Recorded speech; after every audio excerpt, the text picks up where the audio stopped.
We received a phone call from a client saying that a law firm in Wake Forest had recommended us. The lady told me something was going on. She wasn't really sure what, but about 11 o'clock at night, she'd hear the back door, which was a screen back door and a screen porch, squeak, and she'd look out of a bedroom window and she'd see a husband come out, take a right, go up the road, cross the road, and go around this tobacco field and disappear. By 5 o'clock in the morning, she'd hear the door squeak again, and she would hear him come in. He's sleeping on the couch because they had some family problems. So she called me. She said, would you see what's going on? And she retained us. I went up and sat that night up at the edge of the tobacco field down this road with no headlights on. I saw him come out, take a right, come towards me, cross the highway, go all the way around the tobacco field, and he disappeared in the woods. So about 5 o'clock the next morning, I saw him come out of the woods, cross the highway, go back home. She called me, said the door squeaked, he's downstairs. So the next night, we dropped off an investigator in the woods. I sat in my usual place down this road. 11 o'clock she called. She said, the door squeaked, he's coming your way. I could see him coming up. He crossed the highway, went all around the tobacco field, went down this path. He was within a foot or 2 foot of the investigator that was with me. The investigator followed him to the other side of the woods.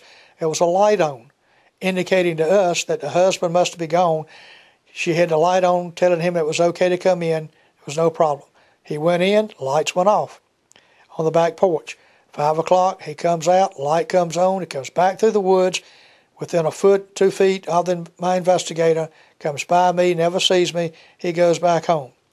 So I call the client and I tell her, we go back the next morning, we see the footprints, so we dust the field, the little tobacco field, and make sure all the footprints are gone. Nothing going in, nothing going out.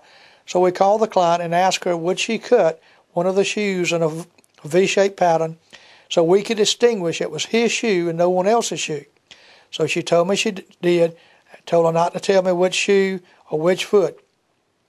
So we saw him go in the woods that night. He went by the investigator in the woods. He followed him to the house. The light was on. He went in. Lights came off. Back porch light went off. He come out, 5 o'clock in the morning. Light came on. Came by the investigator in the woods. Came by me. She called me and said, he's back in the living room on the bed, asleep. So we went back. I went out the next morning to the tobacco field, photographed all footprints going in as far as I could in the woods. On the other side of the woods, it was a tobacco field. We was able to photograph those also. And then we called the client and told her, did she cut the right shoe? She said, yes, she did. Now we can indicate, we can match up the shoe, know exactly what he was wearing. I told her he was about 5'10", 5'11". He weighed about 185 pounds. She said the height was exactly right, but the weight was off just a little bit. So when we turned it all over to the law firm, they filed a lawsuit against the woman for alienation affection, filed a lawsuit against the man for adultery, and we also found out not only was he committing adultery, he had bought the cell phone that the man's wife was using so he could communicate with her without having anything going to her house or to his house, and he had a post office box in Wake Forest that absolutely no one else knew anything about, but we were able to find that out also. And we won the case for alienation affection. And did you get a good amount of money for that case? I think the lady ended up getting over $50,000 for that case.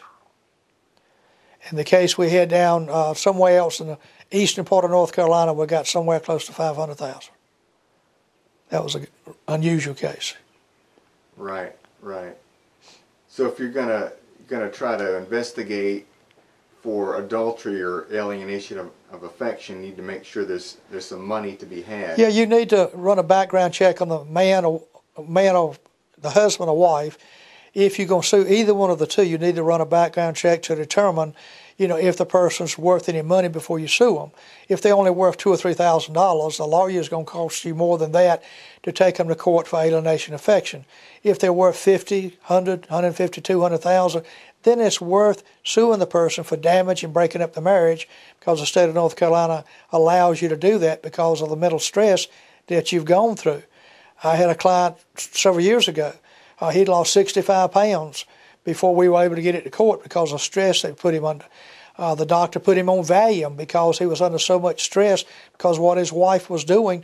And he was working very close with us, and nobody ever knew it until we had his wife served with papers.